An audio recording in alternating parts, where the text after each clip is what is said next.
Hi friends, welcome back to my channel. This is Cruel Intentions, a true crime channel. I am Holly and every week I take you on a journey throughout Australian true crime history.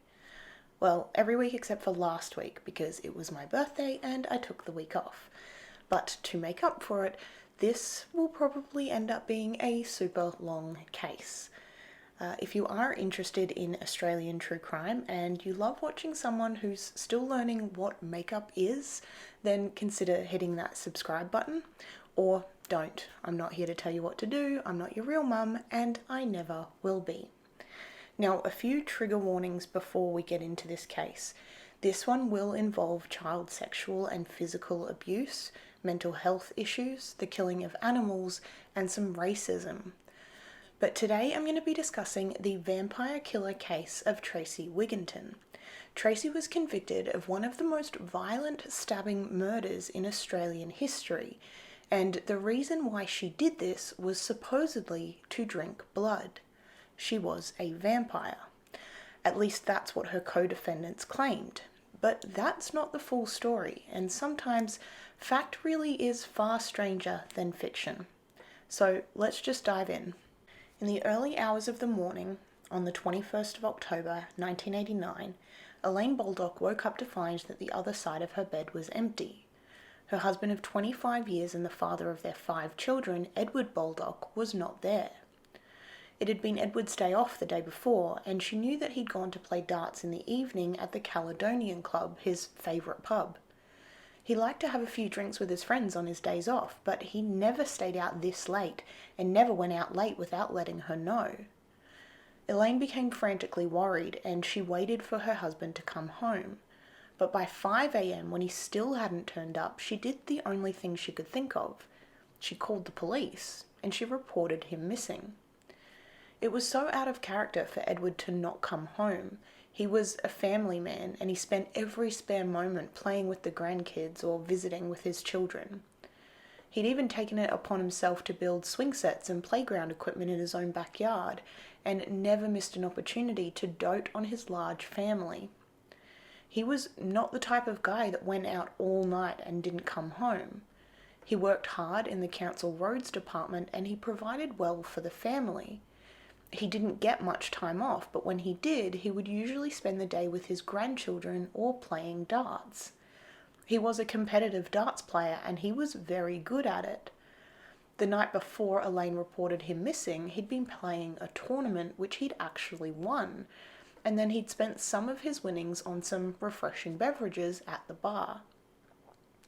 Elaine knew that there was something wrong when she woke up and Edward was not home. She called and gave his details to the police, and he was listed as a missing person. But he wasn't missing for long.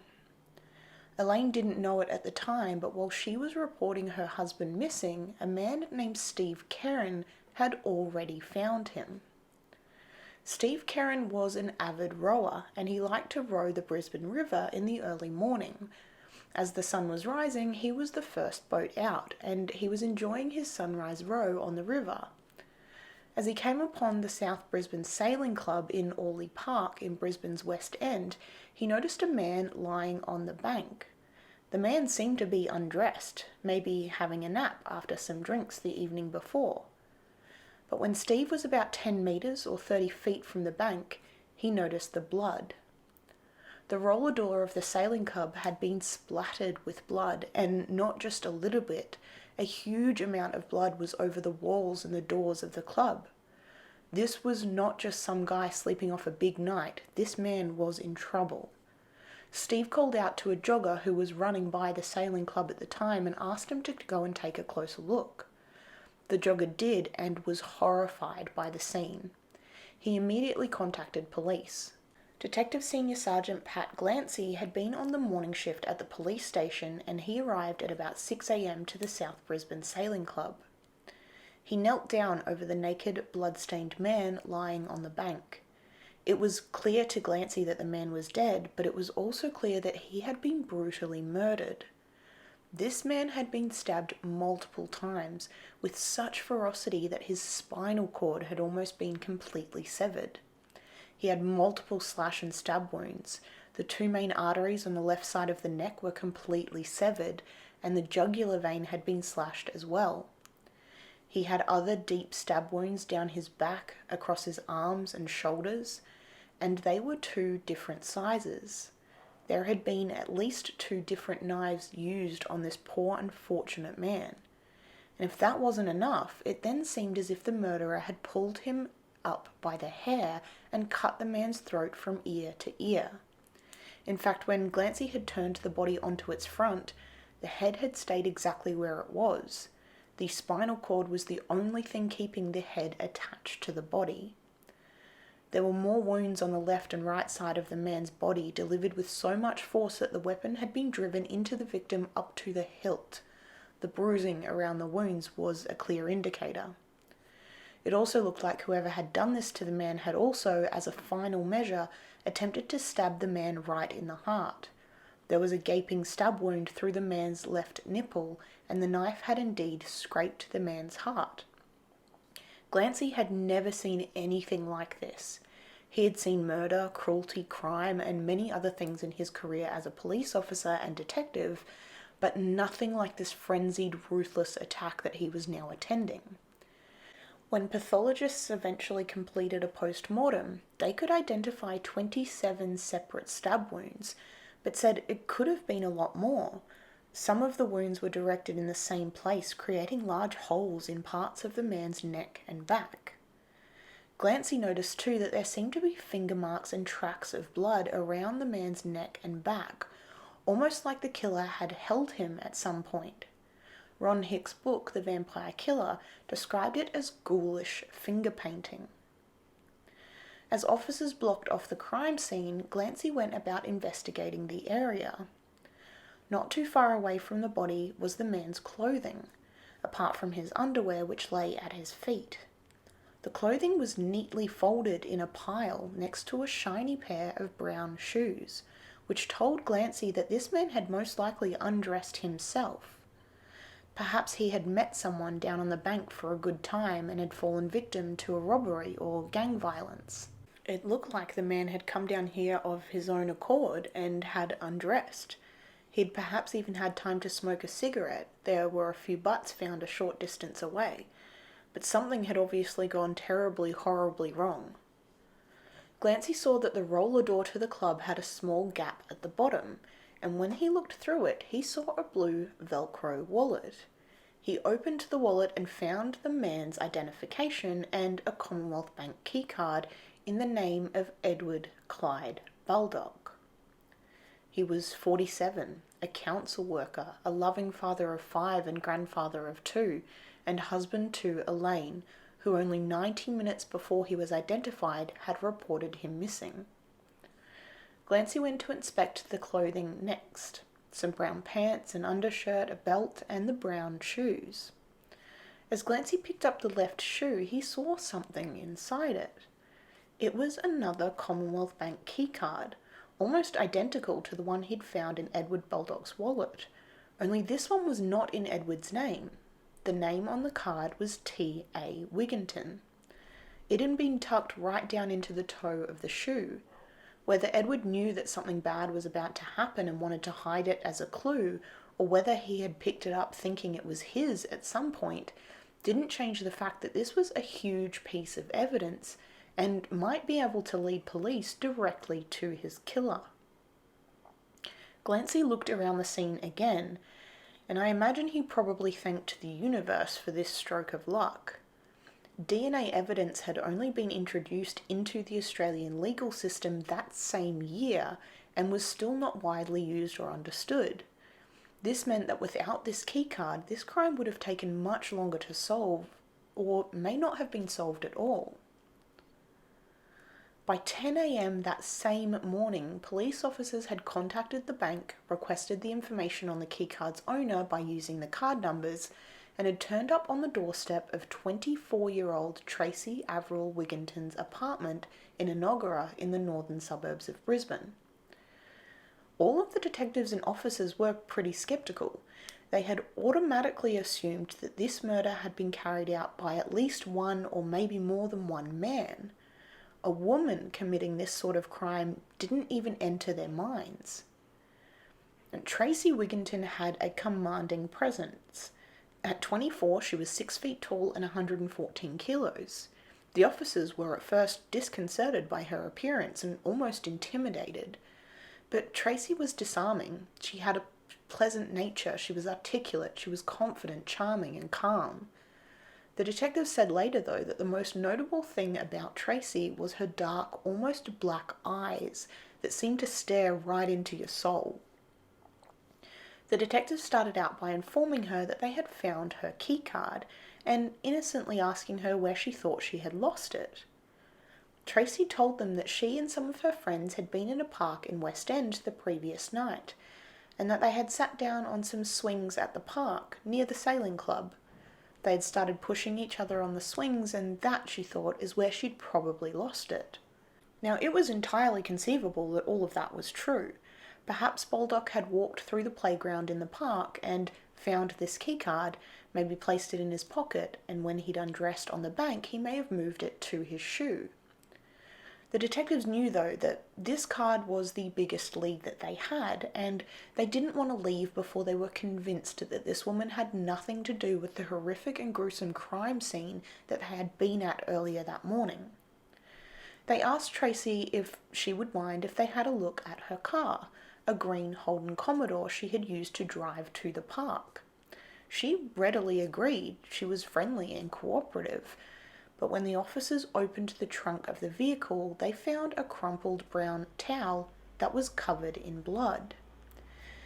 They didn't mention this piece of evidence to Tracey, and as yet they hadn't even mentioned the murder. When they finally brought up the fact that they had found the keycard at a murder scene, they asked Tracey if she would be willing to go down to the police station to make a statement and to have a taped interview. Tracey readily agreed. She did so without seeking any legal advice, claiming that she wanted to help them in any way she could. On the way to the station, they stopped at the park where she pointed out where she thought she had lost the keycard. It was just north of the sailing club near the playground equipment. They then took her to the station, and Tracey outlined how herself and her friends Kim Jervis and Tracy Waugh had been fooling around on the playground, and she's pretty sure that she lost her bank card at around 9 p.m. the previous evening. The officers then asked Tracey if she would be willing to go with them to the murder site again, and if she would mind walking through the movements of the previous evening. Now, there was no real need for them to ask her to reenact her previous night. She had already told them what she had done the night before and had pointed out the place she thought she had lost the card. But what she didn't know is that the detectives were trying to keep her away from her apartment, because at the same time that Tracey Wigginton was at the park with detectives, the other officers were questioning her roommates. Back at the flat, police were questioning her two roommates, another Tracey, which we'll call Tracey D, and Debbie, Tracey Wigginton's on and off but currently ex-girlfriend. After intense questioning, the other Tracey told detectives that Tracey Wigginton had come home at about 7:30 a.m. that morning, acting quite anxious and upset, and told her that she thought she'd seen a dead body. Tracey D went on to tell the officers that she had witnessed Tracey Wigginton sharpening knives at the flat earlier in the week. Debbie then decided too to come clean. She told detectives that when Tracey Wigginton had returned that morning, she told Debbie that she thought she'd seen a dead body and asked Debbie to drive her back down to Orley Park. When they had arrived and saw the police tape, the police vehicles, and the officers crowded around the sailing club, this just seemed to confirm in Wigginton's mind that what she'd seen was real, that she really had seen a dead body. They then drove back to the flat, and shortly after, police had turned up on their doorstep. The detectives that were with Tracey Wigginton were receiving this information just as they were about to let her go. Once they'd heard the statements made by her roommates, they had another taped interview with Tracey. When she heard that her roommates had told police about the body, Tracey didn't flinch. She just calmly said that she was too frightened to say anything about it and that she had not wanted to get involved. She, Tracy Waugh, and Kim Jervis had walked by the sailing club the night before on their way home from the park. They had been walking behind it when they saw Edward Baldock. According to Wigginton, it looked terrible. He had blood all over his face, and Tracey Wigginton actually began crying when she told detectives that after they'd seen this man dead and covered in blood, they had just decided to get the hell out of there. Tracey then wrapped up her second videotaped interview of the day, and police were still pretty suspicious of her, but apart from not reporting a dead body, she hadn't yet done anything wrong that they knew of. And apart from her bank card being in Edward Baldock's shoe, there didn't seem to be any connection between them, and there was no motive for the murder. Edward's shoes, clothes and wallet were all left at the scene, and the wallet still had cash in it. There was nothing that police could hold Tracey on, so they prepared to let her go home. But around 4 p.m, a call had come into the station. An hour west, in Ipswich, a woman named Lisa Pachinski had contacted police and had told them that she had been witness to a murder in Brisbane the previous evening. A murder committed by her girlfriend, Tracey Wigginton. The detectives informed Tracey that this call had come in, and Tracey knew that they had her. She knew they weren't bluffing because up until this point no one had ever mentioned Lisa's name, so how would they know it otherwise? Once this information had been revealed, Tracey calmly and matter-of-factly told the detectives to turn the tape back on and she would tell them what happened. Tracey told the detectives firstly that her last two statements had been a lie, and then went on to tell them that the previous night, her girlfriend Lisa Pachinski, and her two friends Kim Jervis and Tracy Waugh had been out drinking. She hadn't mentioned Lisa before because she'd only just started dating her, and she and Debbie were still on and off, and she didn't want Debbie to know that she'd been with Lisa. When they left the L'Amour's Club in Brisbane the previous evening in Tracey's green Commodore, they came upon a man leaning on a lamppost. It was Edward Clyde Baldock. They could see that he was obviously drunk and he was struggling to hail a taxi. The four women pulled up next to him and offered him a ride, and something extra, a sexual encounter. They drove Baldock to the park and sailing club. Tracey told detectives that the other three women had stayed in the car while she walked with Baldock to the water's edge. She said that this had all started off as a joke, that she was just going to entice him a little and then leave him there. Edward removed his clothes and she had taken off her shirt. She had told Baldock that she needed to use the toilet, but told him to wait for her where he was. Tracey told the officers that Baldock was smoking a cigarette when she returned. She took out a knife, and Edward Baldock asked her what she was doing. She replied nothing, and stabbed the knife into the back of his neck up to the hilt. She told the police that she was trying to get to his bones. She then just kept stabbing him, eventually pulling out a second knife. Alternating between the two weapons, she stabbed and cut him over and over and over again, and then she sat on the grass and watched Mr. Baldock die. She then took the knives to the river, washed them and her hands. She put her shirt back on and went back to the car. It was reported by a few sources later that Tracey Wigginton then put her mouth to Edward Baldock's neck and drank his blood. I have more to say about that, which will come a bit later. She said that for some reason she had her key card in her shirt pocket and it must have fallen out when she had removed the top. She had then put it somewhere, but she couldn't remember where. She had told them this entire story with no emotion, no hint of guilt or remorse. She spoke with a flat tone. She was cool and unfeeling, almost like she was describing a mundane errand that she had run the night before. And the only part that she was vague about was the keycard, how she'd lost it and where she put it. If she'd been the one to put it in Edward Baldock's shoe, surely she would have remembered that. But she didn't. She had no idea how it came to be there. She took full responsibility for the murder of Edward Baldock. She maintained and insisted that the other three women had nothing to do with the murder. They had remained in the car the entire time, and this was either the truth or she was doing everything in her power to protect them. The police and detectives, however, were feeling pretty damn triumphant. It had been a brutal and horrific murder, and within one day they had tracked down the main suspect and gotten a full confession. Of course, they were consumed with the question of why.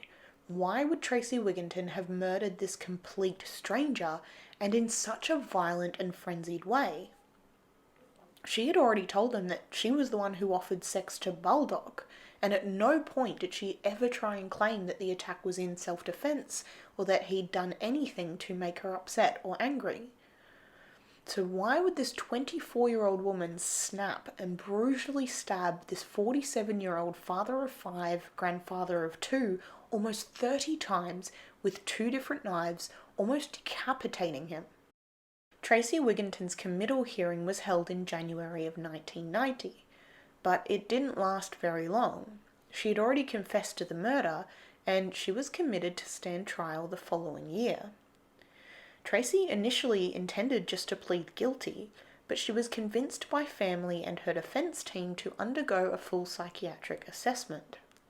After months of interviews, psychiatric sessions and observation, her defence team made an application to the Mental Health Tribunal, stating that Tracey Wigginton was not in a mentally fit state to instruct her legal team or to enter a plea. This application was rejected by the tribunal and Tracey was deemed fit to stand trial. Her defence team told Tracey that if she was still to take an insanity defence, then they would be able to bring these sessions into evidence, and hopefully they would be able to show a jury that she was not of sound mind when she committed this attack. Tracey, though, had only agreed to the submission to the tribunal in the first place because it had been ruled that those proceedings would not be allowed to be made public. If Tracey entered anything but a guilty plea, her entire life, all of the details of the murder, and her intense psychiatric assessments would be publicised for the world to see, and she was absolutely not about to let that happen. The same day that her application to the tribunal was rejected in November of 1990, Tracey fired her barrister. She then asked her counsel to find her another one and also instructed them to enter a guilty plea. On Monday the 21st of January 1991, 15 months after the murder of Edward Baldock, Tracey Wigginton's trial began. And then it was over. Tracey had pleaded guilty, so only the barest details of the crime were discussed, basically just an outline of what had happened that night. And in Queensland at the time, a guilty plea to murder carried an automatic life sentence. The trial and sentencing lasted a total of 9 minutes, and Tracey Wigginton was sent to prison for life. She had successfully kept the gory details and her mental health assessment out of the media, and no one had a clue as to why she had killed this man. She had saved Edward's family from going through a rough and detailed trial and from being subjected to the media scrutiny that came with a highly publicised legal process. This case might have completely stayed out of the spotlight if it weren't for Tracey Wigginton's 3 friends, Lisa Pachinski, Tracy Waugh and Kim Jervis, who, after investigation, were also all charged with the murder. 3 weeks after Tracey Wigginton's trial, their trials began, and they had all pleaded not guilty, which meant that all of the details they had about the crime came out, and what followed was one of the most sensationalised, fascinating and intriguing crimes in Australian history. Now, none of the 3 women actually took the stand at their own trials, but police interview footage was presented, and they all had a very interesting story to tell. All 3 women claimed that Tracey Wigginton was a vampire. The group of 4 women, and sometimes their other friends, were deeply involved in the occult and in Satanism, and Tracey had told them time and time again that she was a vampire. She had told them that she regularly went to the butcher's to buy cow and pig's blood to drink, and that she ate nothing else. They said that she almost never went out during the day, she avoided mirrors, and she would often arrange midnight seances in the nearby Toowong Cemetery. Lisa Pachinski had even told police that Tracey had convinced her to cut herself so that Tracey could drink her blood. The women all said that they felt controlled by Tracey and that she had some sort of supernatural power over them. According to the police interviews a few days before the murder, Tracey had been obsessed with her need to feed, and she had discussed what it would feel like to kill a person and drink their blood. She told the group that she needed to do this, that she needed more than just animal blood. On the night of the 20th of October, Tracey Wigginton, Tracy Waugh, Lisa Pachinski and Kim Jervis were all out at L'Amour's, an LGBT plus nightclub in Brisbane. They had been drinking a large amount of spumante, and Tracey had apparently convinced them that this was the night that she would find her human victim. They left the club at about 11:30 p.m. and headed out in Wigginton's green Holden Commodore to effectively hunt. When they saw a man leaning on a lamppost trying to hail a taxi, they thought that he might be easily enticed into the car with the 4 women who were all apparently happy to offer him sex. They took advantage of his intoxicated state, and Tracey told Kim Jervis to go up to the man and offer him sex and a ride. Once Baldock was in the car, they drove to the sailing club and Orley Park. Wigginton got out of the car and led the man to the riverbank, where she took off her shirt and told him to remove his clothing. She had then told him that she needed to go to the bathroom, but she had actually gone back to the car and told her girlfriend at the time, Lisa Pachinski, to follow her back to where Baldock was sitting.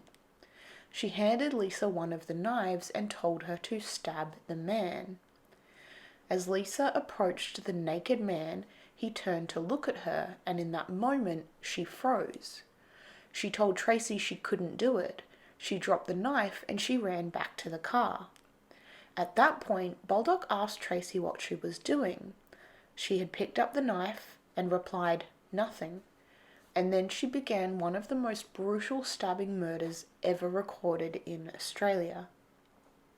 After she had brutally killed this poor man, she went back to the car and told the group to come and see her handiwork. They saw that her hands, clothes and face were covered in blood. Kim Jervis detailed how her breath smelt of blood, and she looked like she was full, like she'd eaten a 3-course meal. She seemed elated and happy, and she was reeling from the adrenaline of killing this man to drink his blood and satisfy her thirst. Tracy Waugh declined the offer and stayed in the vehicle, but Kim and Lisa went down to the grass with her and saw what she had done to Edward Baldock. They all went back to the car and drove to Kim Jervis's apartment, where Tracey slept. After dropping Lisa back off in the morning, she had gone back to her own flat at just after 7 a.m. The lesbian vampire killer was the major headline in all of the Australian newspapers and media outlets for months. It was the early 90s, and most of the trial of Kim, Lisa and the other Tracey focused not on the actual murder of Edward Baldock, but on the group's sexual orientation and the claim that Wigginton was a vampire that regularly drank blood and had an obsession with Satanism, vampirism and death, and that the only aim that night was to find someone that she could feed on. Of course, the public and media went crazy with the story and labelled Tracey as a maniac vampire lady. Lisa Pachinski was found guilty of murder and given a life sentence. Kim Jervis was found guilty of manslaughter and was sentenced to 18 years in prison. Tracy Waugh, having stayed in the car, was actually eventually acquitted of any crime. But all of these women knew, however, that they were on the prowl for someone to kill, and none of them made any attempt to stop it from happening. So the question remains, was Tracey Wigginton a vampire? Were the claims that her co-defendants made true, or was it an easy way to blame Tracey for the events that occurred that night? It made a fantastic headline and news story, but what was the truth? Now that question can only be answered by going back. Who was Tracey Wigginton, and what, if anything, in her past made her so violently kill a complete stranger? And what was recorded in her psychiatric assessments that made her counsel, psychiatrists and defence team believe that she was not fit to plead or stand trial? None of these sessions or her full confession were ever released at her trial because she had pled guilty, but they were eventually leaked years later. So back to the question of who was Tracey Wigginton, and that story starts with Tracy's grandmother and matriarch of the family, Avril Alice Wigginton. Avril Wigginton was born Avril Winkler in 1911 to her mother Alice and father Joseph. But the families of her parents were anything but happy about this new baby. Joseph had come from a Catholic family and Alice's family were strictly Lutheran. The conflict between the families grew so great that Joseph eventually left Alice, and being a single mother at that time was not easy. So Alice effectively left the care of her daughter to her sisters Lena and Jessie.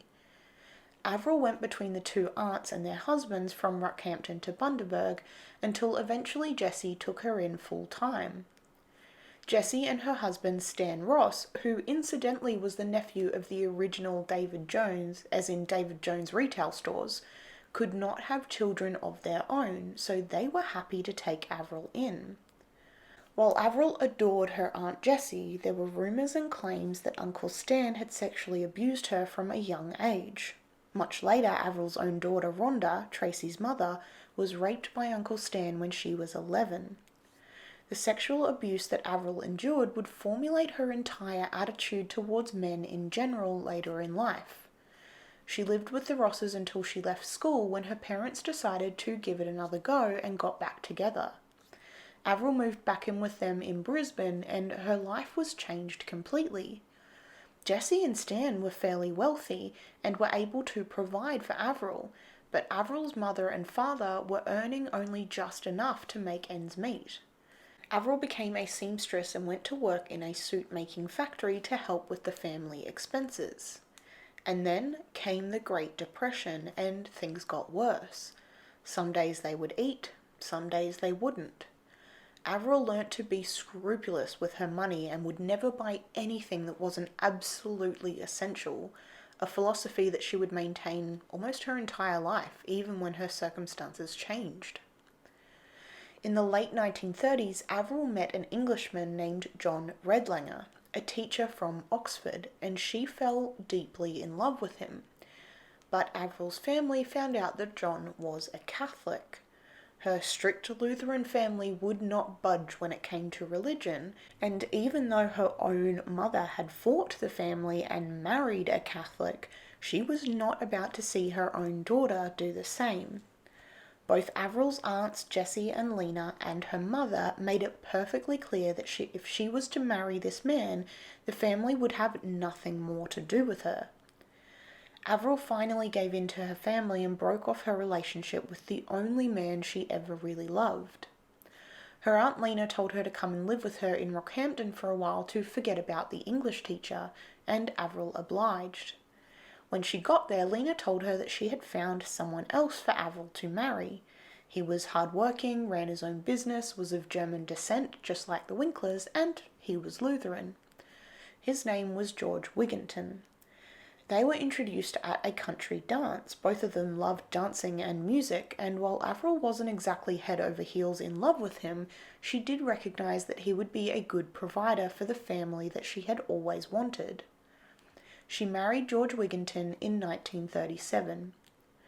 Her main aim now was to have children, but after months of trying with no success and heavy, painful periods, Avril went to the doctor only to discover that she had cysts on her ovaries, apparently the size of duck eggs.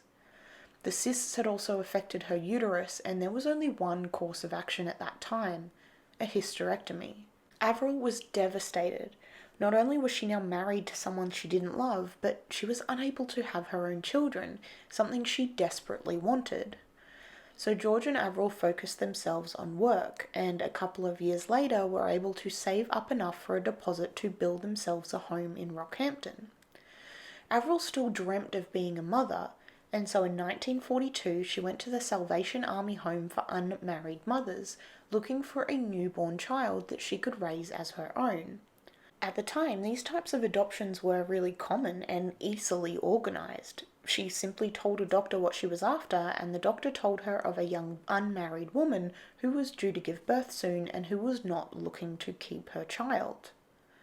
Avril collected her new bundle of joy, a blonde baby girl, within hours of the girl's birth and took her home.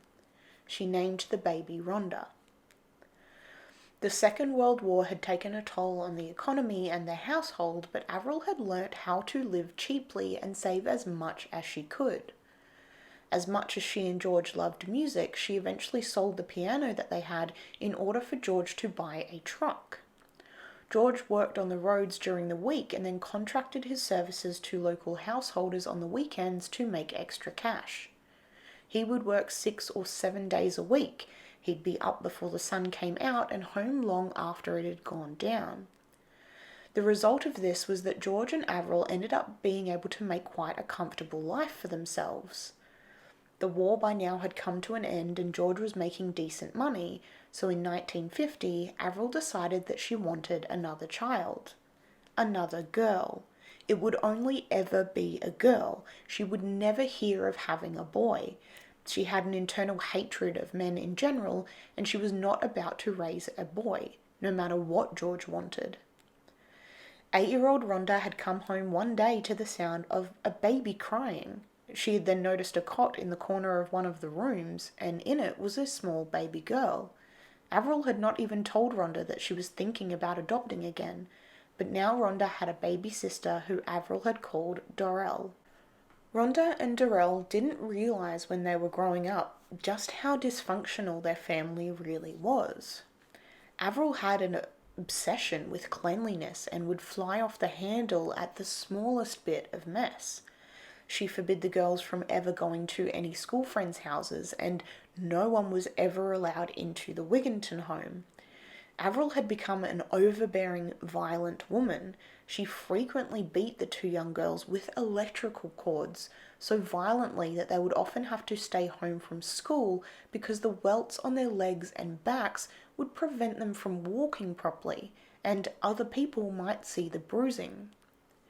Rhonda and Dorel could never recall a time that their mother had hugged them or shown them any affection, and she also made sure the girls knew exactly how she felt about men.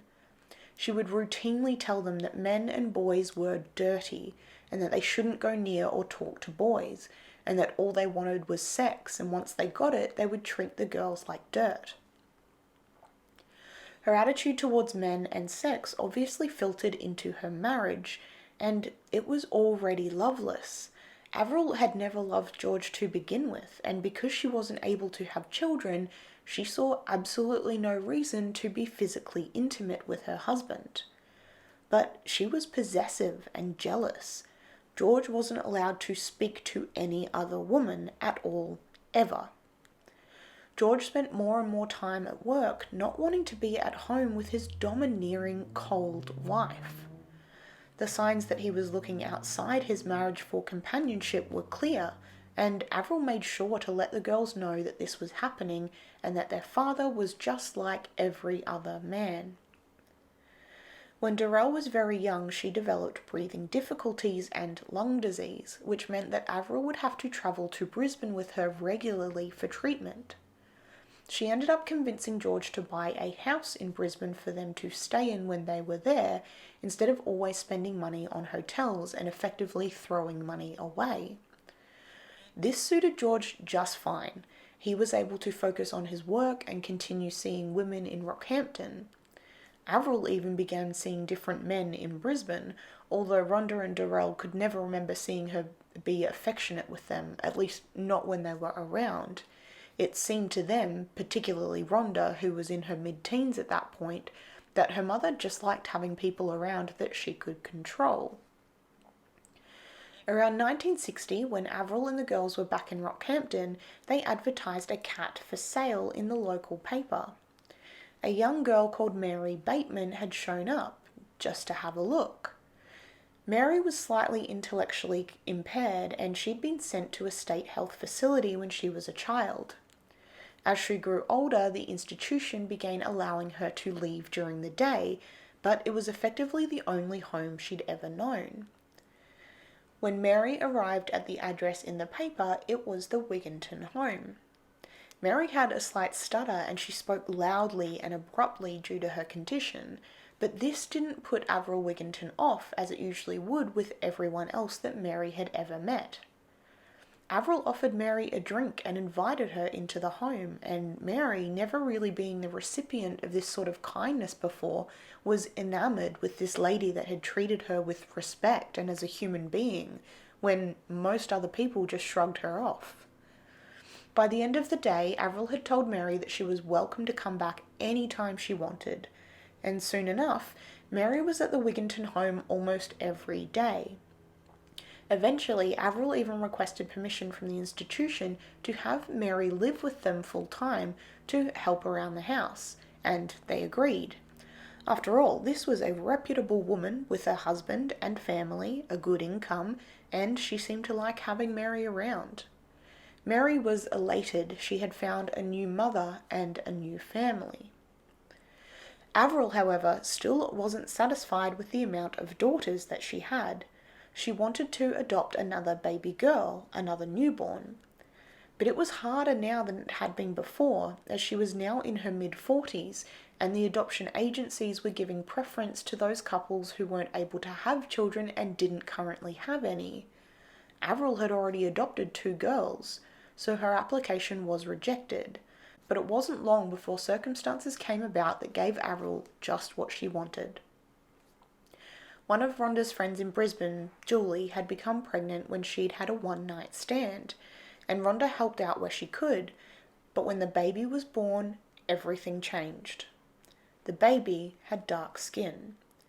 Julie had since met a man that she wanted to settle down with in a small country town, and she couldn't take a dark-skinned baby with her because of the questions and the outlook of small country towns at that time.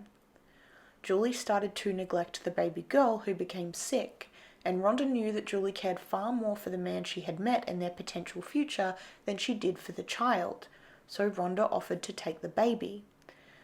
Rhonda, of course, brought the baby home to her mother, and luckily it was a girl. She urged Avril to take the baby to hospital, but Avril wouldn't hear of it. She nursed the baby herself and brought her back to health and named her Michelle. She told people that she had taken the baby in after it was abandoned by a local girl who'd had an affair with an Indian naval officer. She had told many people that she was going to adopt this child, but that was never her intention. Despite the outward appearance of being a selfless woman willing to love another's child as her own, the truth was that she and George both felt the same way as the baby's mother. They didn't like the idea of having a child that wasn't white. But unfortunately, a use for Michelle would come in time. Meanwhile, Avril and George's marriage was falling apart.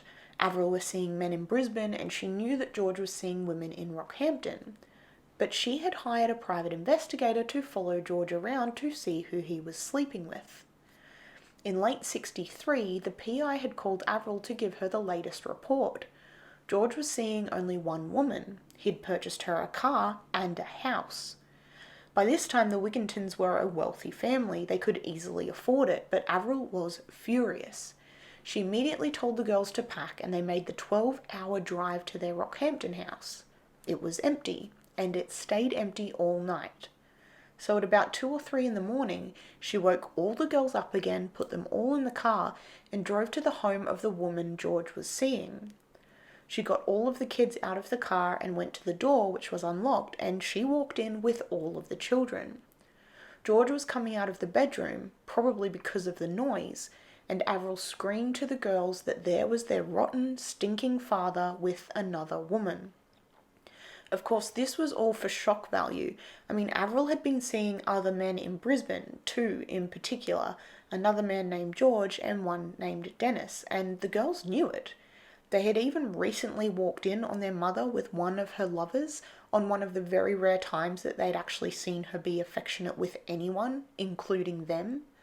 And Avril would continue to see these 2 men throughout her life, and they would both have lasting effects on the family. Despite their bitter relationship and the fact that they were both unhappy with each other and seeing other people, Not once did Avril and George ever contemplate divorce. It would look bad. So they stayed legally married, but because George's business was doing so well, they had a large amount of money. Avril spent most of her time in Brisbane and George in Rockhampton, which suited them both perfectly.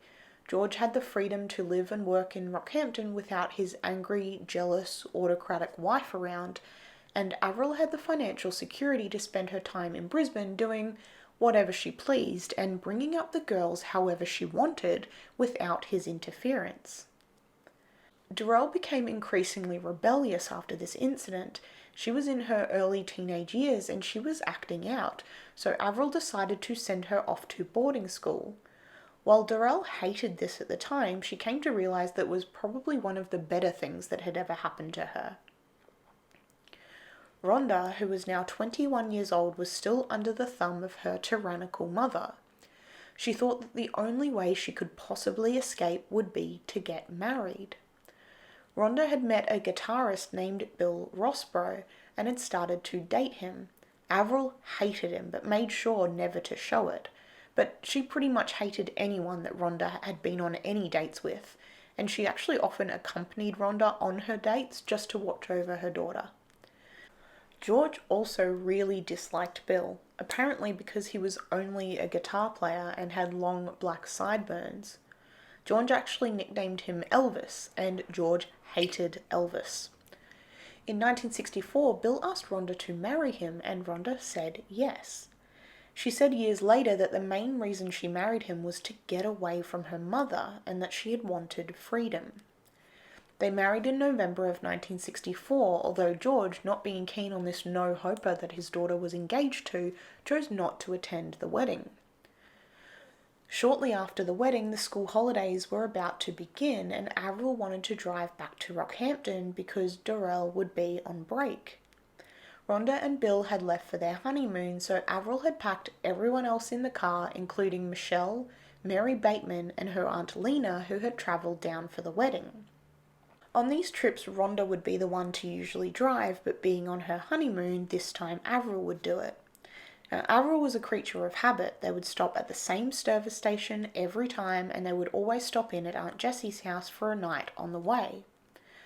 Now, once Avril had meticulously packed everything into the car, she got into the driver's seat, her 75-year-old Aunt Lena in the passenger seat, 20-year-old Mary Bateman in the back with 6-year-old Michelle. After they'd stopped for fuel and were back on the road, Avril began coughing, and it got so bad that she passed out behind the wheel. The car swerved into the other side of the road and clipped the side of the bridge that they had been going over. After tumbling, the car eventually landed on its roof in the middle of the train tracks nearby. Now, there had been no other cars around, no one had seen this incident, and therefore no one had reported it. Inside the car, the 4 passengers were in a dire predicament. Avril's head had gone through the windscreen and the steering wheel had been pushed into her chest. The engine, that was still running, had been forced backwards, trapping both Avril and Lena and crushing both women's bodies.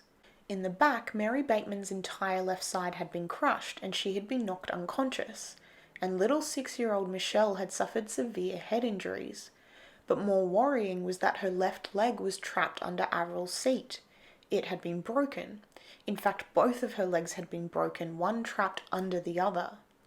Avril and Mary were unconscious, but Michelle and Lena weren't.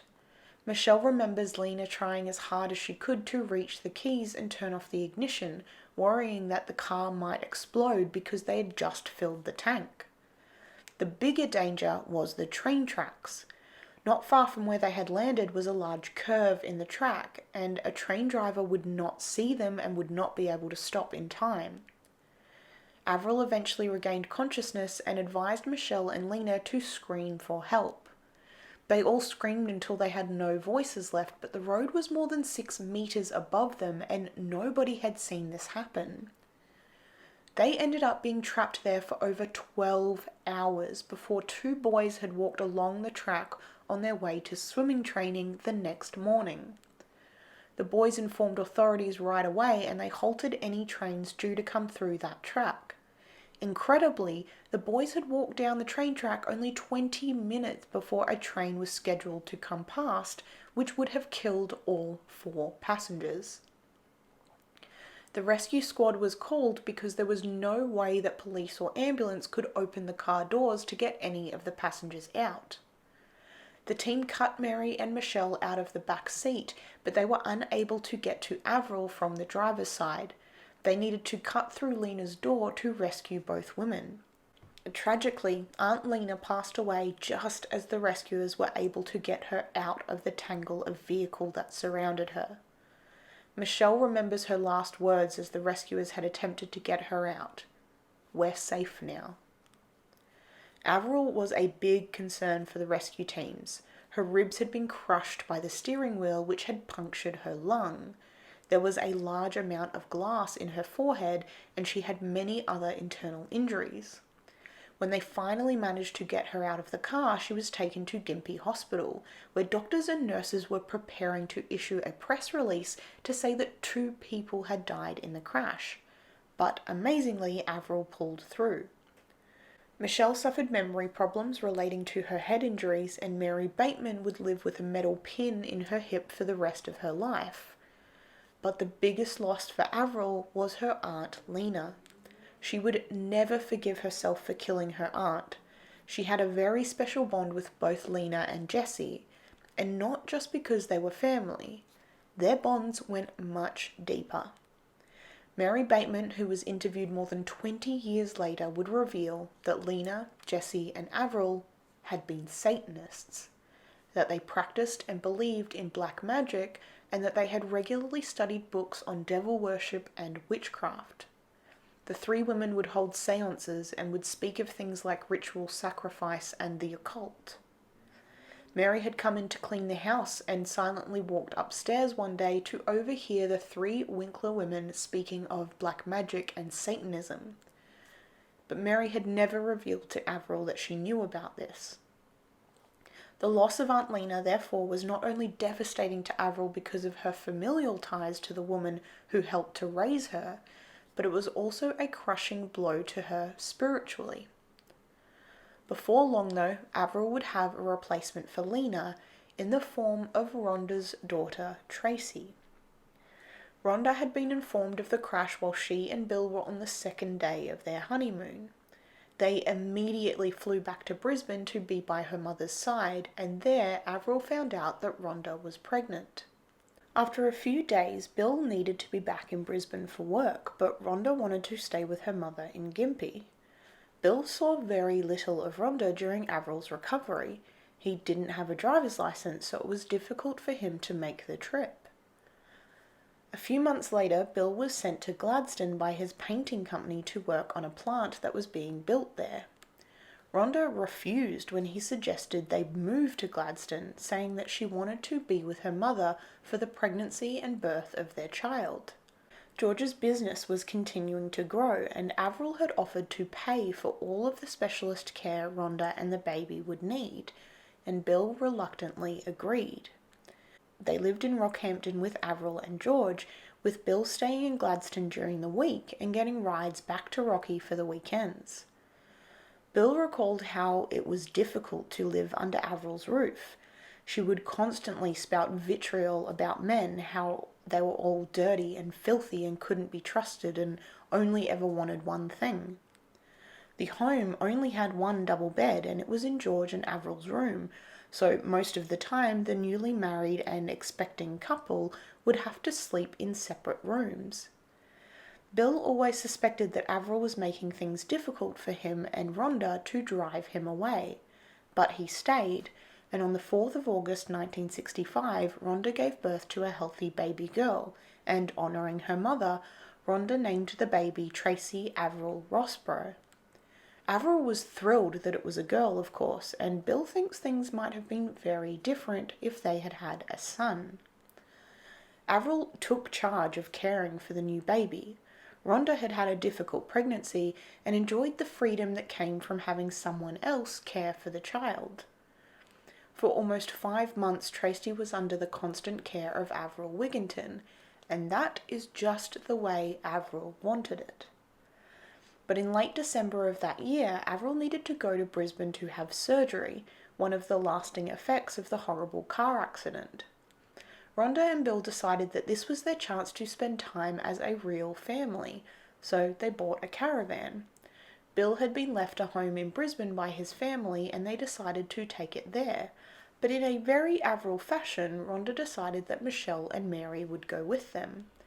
Bill would say that this short time over Christmas was the best of his married life because they were away from Avril. Rhonda had made up her mind that they would take the caravan to Gladstone and live as a family close to where Bill was working so that he didn't have to commute back to Rockhampton every weekend. Shortly after they arrived in Gladstone though, Rhonda had called her mother and Avril had completely lost it. Somehow she managed to convince Rhonda to come back to Rocky, and Bill had simply come home from work one day to find the caravan gone. His wife had packed everything up and taken the caravan and their child back to live with George and Avril. Bill continued to make the trip to and from Rockhampton to be with his family, but after not too long he was transferred to a small town called Billawheeler to work on a power station that was being built. This time, however, Avril encouraged Rhonda to take Tracy and live in the caravan with her husband. Avril knew that Rhonda and Bill were having marriage problems, and she thought that if they were cooped up in the small caravan together all of the time, they would eventually split up. What actually happened was that Bill kept noticing a friend of his would visit the caravan regularly, even when he wasn't there. One day, without warning, Rhonda had sent Tracy back to Rockhampton, telling Bill that it would be good for her to spend time with her grandparents. And then not long after that, Bill came home from work one day to find the caravan empty. All of Rhonda's things were gone, and the friend that he'd been suspicious of was also nowhere to be found. She had run off with this other man, leaving Tracy in the care of Avril and George. Avril was not concerned when Bill called to tell her this. In fact, quite the opposite, Avril was thrilled. She was determined to cut Bill off completely, but he was still trying to see Tracy as often as he could. Avril would constantly tell him that they wouldn't be there this weekend or that weekend, or that George had a job or an event out of town and no one would be home, so Bill shouldn't bother coming around because Tracy wasn't going to be there. Over time, Bill's visits got more and more infrequent, and after 12 months of trying and failing to maintain a relationship with his daughter, he was transferred to Cairns for work and was now 12 hours away with no driver's license, instead of the hour and a half from Bill Wheeler. Bill reassured himself with the fact that he knew George and Avril adored his daughter, and the 18-month-old Tracy had also developed asthma, so he knew that they would be able to provide her with the best medical care and support available. They could provide for her in a way that he couldn't, and he was not welcome in their home. So as time went on, he became more and more distant, and eventually began to cut ties with the Wiggintons and his daughter altogether. Not for lack of trying, he was cut off by Avril, as had been her plan all along. For the next year or so, Rhonda left Tracy in the care of Avril. Rhonda desperately wanted to live like a normal woman in her mid-20s, and looking after a small child would have impeded that, so she happily left care of Tracy to her own mother, while she went off partying, singing at clubs, and frequenting the local speedway. It was at the speedway that she met Colin Hopkins. They dated for a while, but Colin was very wary of Avril and her domineering ways. Colin knew that he would need to get Rhonda away from her mother if they were ever going to have a normal life together, and when he was offered work in Townsville, he knew that this would be the opportunity he needed. He took the job and he moved 8 hours away from Rockhampton. Rhonda very quickly got tired of having to travel for almost a whole day just to spend time with him, so she had to make a choice. And she chose Colin. Colin told Rhonda that he would be more than happy to have Tracy live with them and help to raise her, but Rhonda was not keen on being weighed down with the responsibility of raising her child, just when she was starting to enjoy life away from her own mother. She knew, as Bill had, that Avril and George had the money and resources to give Tracey the life she deserved and the medical care that she needed. So when Tracey was only 3 years old, her mother moved to Townsville with Colin, leaving Tracey in Rockhampton to be raised by her grandparents.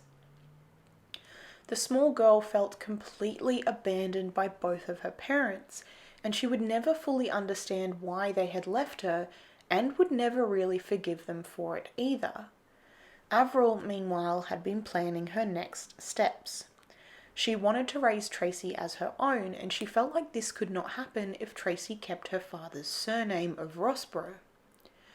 Avril started pitting Tracey's parents against each other, telling Rhonda that Tracey would have a better life if she would allow Avril to formally adopt her. She would tell Rhonda that Bill would never agree to Tracey moving to Townsville with them anyway, but if she stayed in Rockhampton, then Rhonda could see her as often as she wanted. Rhonda at this point had officially divorced Bill and married Colin and was enjoying life in Townsville. Bill was seeing Tracey very irregularly, but Avril would call him and tell him that Rhonda was thinking of moving Tracey to Townsville, and that if he ever wanted to see her, his best option was to have the Wiggintons adopt her so that he could be closer to her. She played both sides perfectly, and eventually Rhonda agreed to have Avril and George adopt her daughter as their own. After the mounting pressure on Bill and the increasing medical expenses for Tracey's healthcare, he also eventually agreed to sign the paperwork that would make Tracey Avril's daughter. George was also thrilled. He had developed a special bond with his granddaughter that he hadn't had with his own daughters, and he was happy to have his lawyer draw up the contract. Bill had gone to George's lawyer's office and been handed a very long and complicated contract. Bill said that the lawyer had been friendly enough to start with and had told Bill to read the contract carefully and be sure that he understood it. Bill was certain that he was doing the right thing for his daughter, and even though there were some clauses in the contract that he didn't quite understand, he signed the document. The lawyer's demeanour changed instantly. He informed Bill that the document he had just signed meant that he no longer had any say over his daughter's life, and that he would never be able to see Tracey ever again. In fact, George had left a message to give to Bill once he had signed the contract, which said that if Bill ever tried to see or contact Tracey again, he would be escorted out of town and prosecuted. Bill was stunned. He thought that handing care over to George and Avril would mean a better life for Tracey, but he didn't realise that he was signing over all visitation and that effectively he would never see his daughter again. Tracey was now legally Avril's daughter, and her name was formally changed to Tracey Avril Wigginton. Avril now had someone else she could mould in her own image, someone she could impart her wisdom on, someone she could introduce to her spiritual beliefs, including the idea of witchcraft and the occult.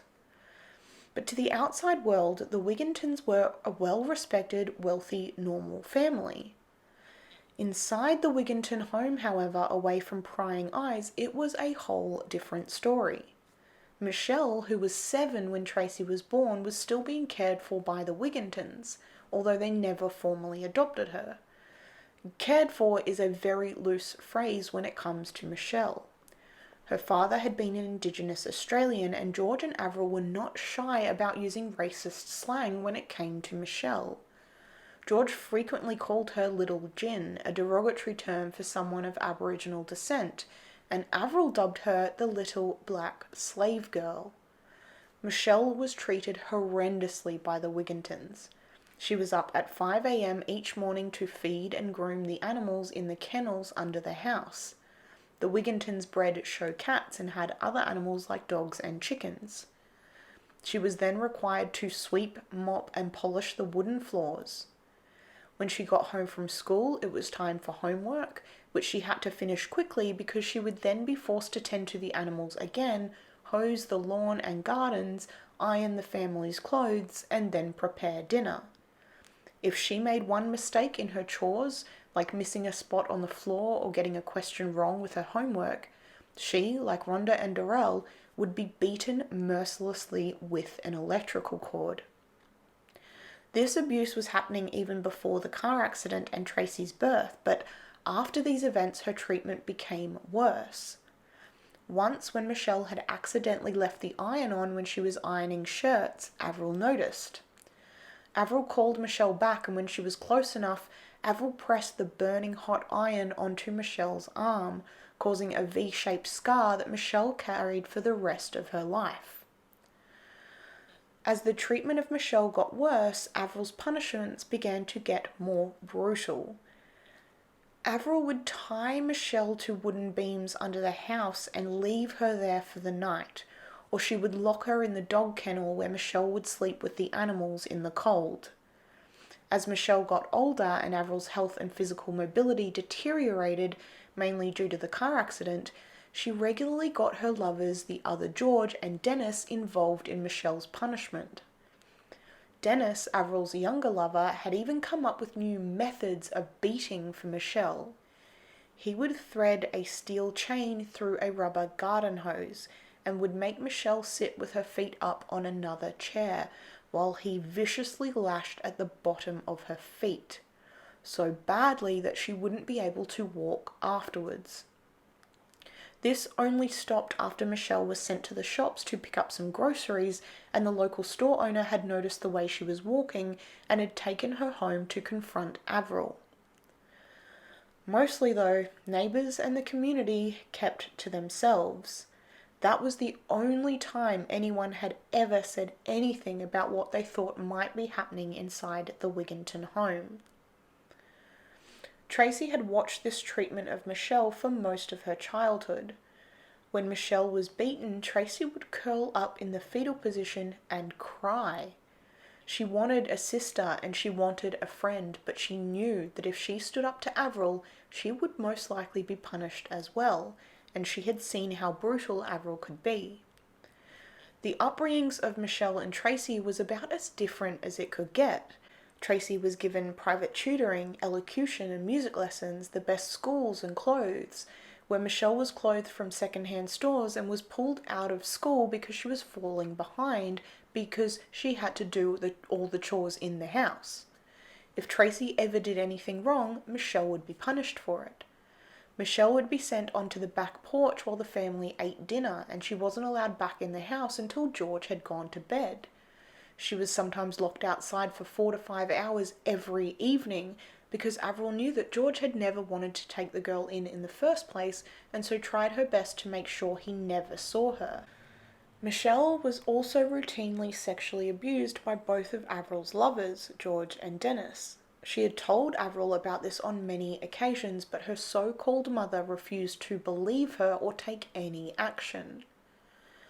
Avril kept Tracy and Michelle as separated as she could, but Tracy would often make excuses to go outside if Michelle was doing work in the garden, just so that they could spend time together and bond. Michelle's abuse was physical, while Tracy's was emotional. The looming threat of violence was always over her head, Avril ensuring that she knew and saw what was happening to Michelle. Michelle knew that Avril had some sort of control over Tracy, but she would never know the full extent. Tracy was afraid of Avril, but was also very close to her. She slept in Avril's bed in Brisbane, and when they stayed in Rockhampton, she would creep into her bed as soon as George had left for work. When Michelle was 15, she finally got away for good. She arranged to meet some friends when Avril was taking a bath, one she would always take before her ongoing physiotherapy sessions. The friends picked Michelle up in a car and drove her to another town called Yeppoon, where they had helped organise a flat for her to live in and a job for her. 8-year-old Tracy, who was now alone, was heartbroken. Michelle had said goodbye to her, and Tracy had told her how lucky she was to be getting out of there. Mary had moved out a year earlier, and now Tracy was alone with the cruel, violent woman who was now her legal mother. Avril encouraged Tracy to go to church and Sunday school, and Tracy obliged. She liked being able to interact with other kids, although because she had really only spent time with adults, She didn't really relate to children. She was intelligent and articulate and had an understanding of the world that many children her age didn't. The other thing that prevented her from easily making friends was her size. Tracy was far bigger than any of the other kids her age. It was said that at the age of 10 she looked like a teenager. She was more solid than overweight, but it intimidated the other children, and Tracy had a hard time fitting in. The one thing that everyone does remember about her, apart from her size, was her hair. She had avoided cutting it most of her life, and it flowed to her lower back in long, beautiful dark locks. Tracy ended up making very close friends at one of the youth groups she attended, Judy Gall, a girl who was 4 years older than Tracy. Judy enjoyed Tracy's company and the girls got along very well. Judy said though that Tracy seemed like the type of person that always needed attention. She tended to do and say things for effect and would make up stories so that she would be the centre of attention. Judy and Tracy had been attending a camp when Tracy had told Judy that she had been sexually abused and that she hated men.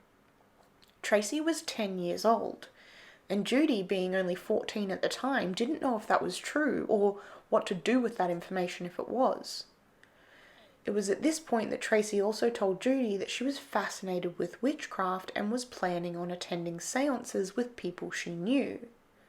Judy never told an adult about these conversations because she honestly thought that Tracy was just trying to get more attention. But Judy would not be the last person that Tracy confided in as a child. Janine Craik was 18 and she taught at the Sunday school. She took a liking to the well-read, mature 12-year-old. Janine offered tutoring on Bible passages to some of the Sunday school kids, and although she never really believed that Tracy needed help in that area, Tracy would often ask her to come to the house to assist her with her Bible study. Avril allowed this to occur but would never leave the room and would watch Janine with a strange look on her face. Janine recalls a few strange occurrences and conversations that they had over the next few years. Tracy had been petrified of the dark. When Janine was on college holidays in Bundaberg, Tracy had opted to stay with her Aunt Jessie that year so that they could spend time together. Janine remembers dropping Tracy off at her aunt's house after a day of Bible study, and Tracy point blank refused to get out of the car until Janine had prayed for her safety. Tracy had come to her on other occasions, once telling Janine that she hated her grandfather, but Janine had never met the man. Another time, Tracy confided to Janine that she had been involved in seances and that there were a group of witches in the area that wanted her in their coven and were trying to get her. Janine didn't know if this was true, but the next time Tracy had come to her, she had brought with her a brown paper bag and asked Janine to burn it for her. Inside the bag were books on witchcraft, the occult, and Satanism. Janine was studying to be a teacher, and in 1977, when Tracy was 13, she finished her studies and was being sent 300 kilometres away to teach in a town called Childers. The two stayed connected mainly by phone and letters, but that all changed when Janine got engaged to a man named Bruce Vaughan in 1978. Tracy attended the wedding, but everybody noticed the large 13-year-old crying profusely the entire time, hidden in the back corner of the chapel. Janine tried to stay in touch with Tracy, but Tracy wanted nothing more to do with her. To Tracy, it felt like she was being abandoned all over again. Tracy began to become more and more rebellious, skipping school and hanging out with a group of girls who spent their time smoking and flashing the local army barracks. She started to be more and more involved with the occult and began reading tarot cards. It was obvious to anyone that had a reading done by Tracy that she was more than knowledgeable when it came to the deck. She knew the cards intimately, and she knew exactly how to use them. She never faltered, and it never seemed like she was guessing. To anyone who saw her read them, she looked and sounded like a professional. She could understand even the smallest nuances, which was impressive for a girl of only 14. It wasn't enough to keep her friends impressed for long, though. On the rare occasions that she visited her birth mother Rhonda, who was now living in Yeppoon with her husband Colin and their own baby girl called Allison, Tracey would sneak off to visit her sister Michelle. Michelle and her friends were, at the time, interested in the occult too, and they often played around with a Ouija board. Michelle took Tracey along to some of these gatherings, and she became obsessed. She never wanted to talk of anything else, but Michelle, being pretty skeptical, quickly grew bored, and they didn't talk much about the occult or the supernatural with each other after that. Michelle had heard, though, that Tracey was becoming a big name when it came to witchcraft and black magic, even at such a young age. In 1979, George Wigginton was diagnosed with esophageal cancer, and because he had not been one to regularly have his health checked, by the time it had been found, the cancer had already spread to his liver and lungs. On the 7th of July, 1979, George Wigginton passed away. Rhonda, Dorrell, Avril and Tracey were all there to say goodbye, all of them in tears, except for Tracey, who stood there emotionless, which seemed strange to the two older Wigginton women. However, when Tracey arrived back home that evening, she curled up into the fetal position and slept for hours. This is something that Tracey would do regularly if anything traumatizing or difficult to deal with ever happened to her. She would crawl up with her old pillowcase that she carried everywhere, and she would cry and sleep, sometimes for hours at a time. George had provided well for his family and had arranged it so that they would be well looked after when he died. Tracey was to receive an inheritance when she was 18, and the family had a few properties as assets. George's company had been liquidated and a small fortune was left to Avril, Rhonda, Dorrell and Tracey. Nothing had been left to Michelle, of course. Once George was gone, Tracey began to rely more and more on Avril. She was a teenager, but she went back to sleeping in Avril's bed with her and became very protective of her. When Dennis, one of Avril's lovers, had gotten drunk and slapped Avril, Tracey, being the large girl she was, had fiercely attacked him with a knife, slashing his hand open, and then continued to assault him with a barrage of kicks and punches. Dennis eventually had to be taken to hospital for broken ribs and a head injury. At this point, Tracey started to become interested in dating and spent time with a few different men, all much older than her, but she behaved like a much older woman. She would date them for a few months and then all of a sudden break it off with no reasoning. None of these men had heard the rumours being spread around town and school that Tracey actually preferred women, but this may have been the reason that her relationships were so short-lived. One morning, in early June of 1981, Tracey woke in Avril's bed to find Avril not responsive. Tracey shook Avril, trying to get her to wake up. She knew Avril was alive, but she was unconscious. Tracey rang for the doctor and Avril was rushed to hospital. Avril had suffered a stroke in the night, and in the next 2 weeks she would suffer 4 more strokes before she finally passed away on the 20th of June. Tracey was broken. She felt like the only person that had really cared for her or loved her or looked out for her was gone. She was only 16 and she didn't know what to do next. She couldn't stay in the house by herself, and her school had made it clear that because of her behaviour, they were not willing to have Tracey come back to lessons, let alone let her board there. Avril had made one last effort to divide the family before her death. She left her daughters Rhonda and Dorrell out of her will completely and left everything to Tracey. Her estate was to be held in trust for when Tracey had turned 21, but all of the belongings in the house needed to be sorted and sold to add to that trust. And of course, Rhonda and Dorrell were keen to clear the house out and perhaps take some keepsakes of their own. Tracey by this time had tried to live with her birth mother for a while, but after being completely doted on by Avril her whole life, it was hard to live with the woman that had abandoned her and who now had another daughter who obviously took priority. Tracey had moved into Auntie Katie's house. Katie was a close friend of her mother who agreed to have Tracey live with her. When Rhonda and Dorel were going through Avril's things, Dorel expressed her desire for her mother's car, and even offered to buy it from Tracey, and when Tracey was old enough and had a license, she could buy it back. Tracey agreed but was secretly furious. All she could see was two women who had never been there for her scavenging her mother's possessions. She would take her revenge though. Months after Avril's passing, Dorel came home to find her entire house ransacked.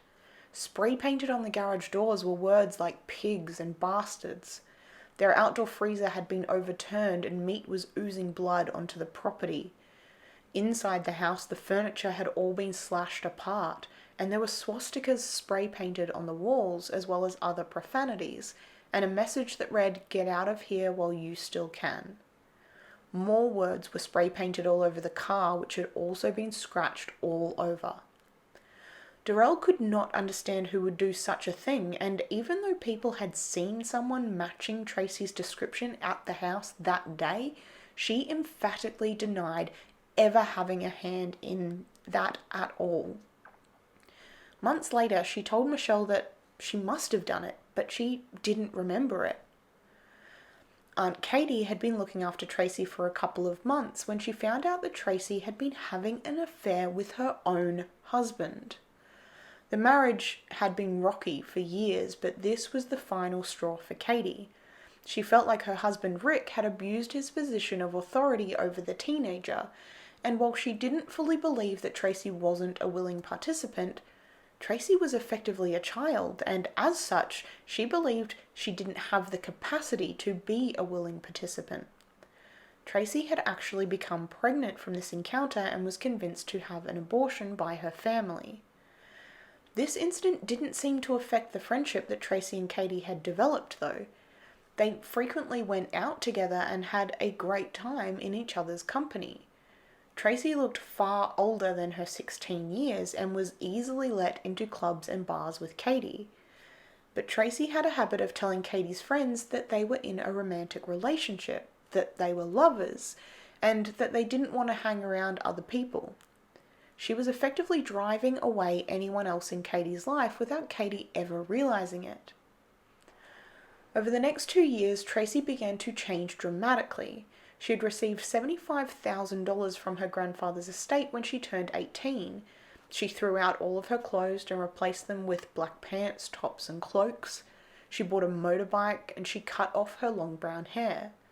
She also started receiving newsletters and paraphernalia from the Wicca Witches Association in Adelaide, and she'd spoken to Michelle about making ritual sacrifices. She was attending a TAFE for a hospitality course at the time, one that she would never end up finishing, and Katie would receive phone calls regularly asking for a Bobby. Over and over, people would call for Bobby, and she would say that there was no one there by the name of Bobby. Tracey once overheard her say this and jumped up saying that the students at TAFE had nicknamed her Bobby. But Katie knew people at the TAFE who all confirmed that they actually had no idea that Bobby's name was actually Tracey. She'd only ever introduced herself as Bobby. There was also a strange incident where Tracey's cat had died. It wasn't sick and it wasn't injured, and Katie had been sure that Tracey had strangled it to death. She knew that Tracey had done the same thing to one of her budgerigars. Tracey was also known to walk around Brisbane City telling anyone that would listen that she had sacrificed babies to Satan, and when anyone asked who she would tell them that her name was Bobby. Tracey had always been a gifted painter, but she had begun to paint horrific hellscapes, and her paintings would now always feature half-human, half-animal creatures, and would always be accompanied by a pentagram. She had even gone so far as to carve a pentagram into the back of her own hand with a knife.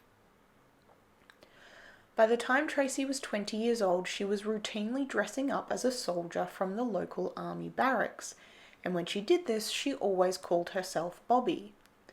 She had made friends with the owner of a call girl service called Belinda.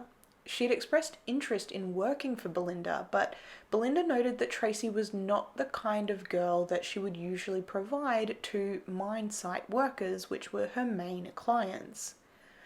due to Tracy's size and intimidating appearance, she actually hired her as muscle to accompany her when she had to follow up a client that had refused to pay. Belinda and Tracy became close, and Tracy, or Bobby as she was known, had told her that she was part of a witch coven. Belinda had actually found evidence of this, including special items of clothing intricately embroidered that Tracy had said was used for their gatherings on top of Mount Archer, where her coven would meet to celebrate the solstice and other holidays. They would burn upturned crosses and make animal sacrifices, consuming the blood of the sacrificial animal, usually a goat, and then engage in deviant sexual acts. Belinda could see Mount Archer from her home, and when Tracy would disappear for days at a time, she would see the fires burning at the top of the mountain. She told Belinda that she was part of the black side of the Rosicrucian cult, a cult dating back thousands of years, which actually laid the foundations for organisations like the Freemasons. Belinda also mentioned a few strange times where Tracy would come to the local pub or bowls club dressed in her army fatigues and calling herself Bobby. Belinda never liked calling her that and would address her as Tracy, and the more she would do this, the more Tracy would change. She would lose her hard expression, her face would soften, and she would seem to almost come out of a trance. She would look confused, and then she would just walk off, almost like she couldn't remember what she was doing there or how she got there. Belinda had eventually moved out of the escort trade and had taken over running a country service station with her husband and children, and she offered Tracy work there, which Tracy happily took up. At the service station, Tracy met a woman named Jan, and they seemed to fall for each other. Now, Belinda thought of herself as open-minded, but she had children living there and was not comfortable with a same-sex relationship in her own home. So she told Tracy that if she was going to be with Jan, then she couldn't live there anymore. Tracy left to go to Cairns with Jan, but returned 3 weeks later, telling Belinda that it hadn't worked out, but she had met another woman there called Sunshine. Not long after she had arrived back, she got a long-distance phone call. She got off the phone in tears, and when Belinda asked her what was wrong, she told Belinda that that call was to inform her that Sunshine had been killed in a car accident. Tracy was inconsolable, and Belinda stayed with her for hours until she had calmed down. When she asked Belinda for some time off to attend the funeral, Belinda immediately agreed. Tracy had left for Cairns when Belinda's husband, Bob, who incidentally never liked Tracy, received another long-distance call. It was Sunshine, alive and well, looking for Tracy, and it was just a small indication of just how deceitful and manipulating Tracy could be when she wanted to. Tracy had not just wanted a little time off, she had effectively just moved to Cairns to live with Sunshine. Tracy had met Sunshine in a bar in Cairns, and Cairns was a popular tourist destination and was far more tolerant of the gay and lesbian community than almost any other place in Australia at the time.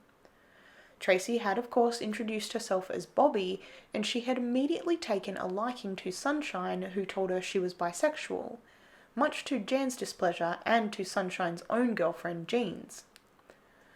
The manager of the club, John O'Hara, took notice when this formidable woman entered. There had been some instances of violence between some of the women, so he offered Tracy, or Bobby as he knew her, a job as a bouncer and security guard. Tracy readily accepted the offer. Tracy and Sunshine's relationship was highly turbulent. Sunshine had also had a rough and abusive childhood, and Tracy was often at John's house crying about a fight they'd had or just looking for someone to talk to. John also noticed the almost completely different person that Tracy was compared to Bobby.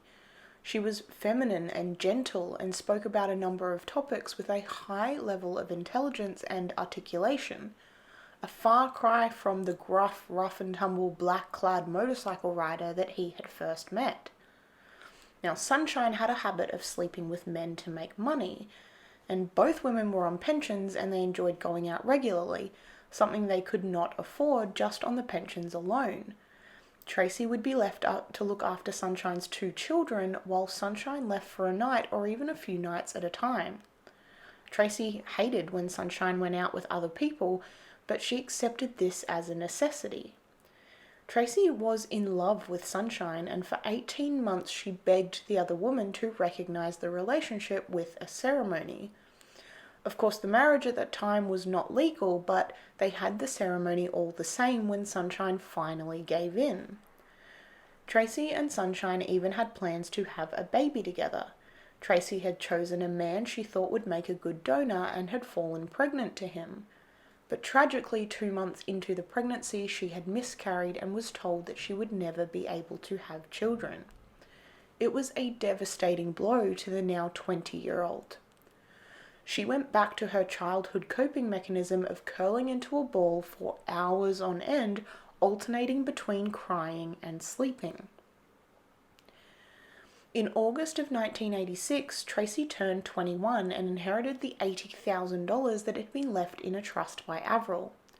Sunshine already knew what she wanted to do with Tracy's inheritance. She wanted to take a trip back to Canada to see her family. Tracy had been regularly travelling back to Rockhampton to visit her own family and decided that this would be a good time to introduce them to Sunshine. Her family immediately distrusted this strange woman who turned up in a fishnet dress with no underwear on. When they found out about the planned trip to Canada, they pleaded with Tracy to postpone until they had a regular income, or at least until she had invested some of her money for safekeeping. But Tracy, at this point, would effectively do anything Sunshine asked. She was captivated and deeply in love, so just after her 21st birthday, she took Sunshine and her 2 children to Canada, just as Sunshine had requested. Tracy paid for everything: first-class return airfares for the 4 of them, expensive gifts for Sunshine's family, all of the food, entertainment, and everything else. She told herself it would be an extended honeymoon, but she was completely unprepared for the below-zero temperatures and for the length of the trip. Sunshine didn't want to leave Canada. They were even renting a house there, but Tracy had an accident on some ice and was seriously injured. She begged Sunshine to go back to Australia, but not only did Sunshine ignore her pleas, she also ordered Tracy to continue to do all of the domestic duties that she had been doing while they were in Cairns. Tracy and Sunshine had a massive fight that left Sunshine with a black eye and broken nose, and they finally decided to come back to Australia. The trip had lasted 3 months and had cost Tracy more than $50,000. Sunshine decided as soon as they got back that she wanted to move to a big city, Sydney. Tracy was petrified of moving to a city that big, and especially one that was so far away from her family. But Sunshine would not be dissuaded, and Tracy, again, would do anything for her. So they packed up their lives and began travelling the 2,000 kilometres, or almost 1,300 miles, to Sydney. They stopped a couple of times on the trip, sometimes for 1 or 2 nights, and Sunshine would just go off, leaving Tracy to look after her kids. They had one last fight before they reached their destination. Tracy had had a particularly violent asthma attack and was begging Sunshine to help her, but Sunshine just told her she was being difficult. Tracy begged her to stop at the nearest hospital so that she could get the help she needed, but Sunshine just stopped the car and told Tracy to walk. Tracy was in a city she didn't know, and she was furious with Sunshine's apparent lack of concern. She got out of the car, walked over to the driver's side, and actually punched through the window, hitting Sunshine in the side of the face. Sunshine was shocked at this outburst of violence, but she allowed Tracy to get back in the car and then drove to King's Cross, to an old boyfriend's house. But when they got there, she wouldn't let Tracy inside. Tracy slept in the car for the night while Sunshine and the kids stayed in the house. The next morning, Tracy tried to patch things up with Sunshine, but it was over. Sunshine told her to get her stuff and leave. In late 1987, Tracy was almost broke, except for a $1,500 a month rent that came from her late grandfather's industrial building, but that wasn't enough for Tracy to live on. Before Tracy had met Sunshine, Belinda had offered to let Tracy run the prostitution business for the mines in Blackwater that she had relinquished when she took on managing the service station. With no other options, Tracy had finally agreed to take on the position. She needed a car, so she bought the green Commodore, which later would be used to pick up Edward Baldock. It was in Blackwater that Tracy met 17-year-old Debbie. It only took a week for the two to begin a relationship, and Tracy once again was head over heels in love. She devoted her life to Debbie, and Debbie was intrigued by this huge woman who seemed intimidating but who really was just a big softie. She was concerned that Tracy spent so much time talking about witchcraft and the occult, though. Tracy eventually brought Debbie to meet her family, and unlike Sunshine, they took to Debbie right away. Darrell was even happy to have them live on her property for a time. It seemed to be a good relationship, but Debbie was noticing strange behaviour from Tracy. For one, she seemed to change into different people depending on who she was around. Sometimes she would be Bobby, dressed all black, in biker boots and with a rough and harsh demeanour. And other times, like when they visited Tracy's friend Bernie in Brisbane, she dressed in feminine clothing, her voice changed, and she seemed sophisticated and articulate. Debbie knew that sometimes people changed slightly depending on who they were with, but Debbie felt like she was seeing a completely different person.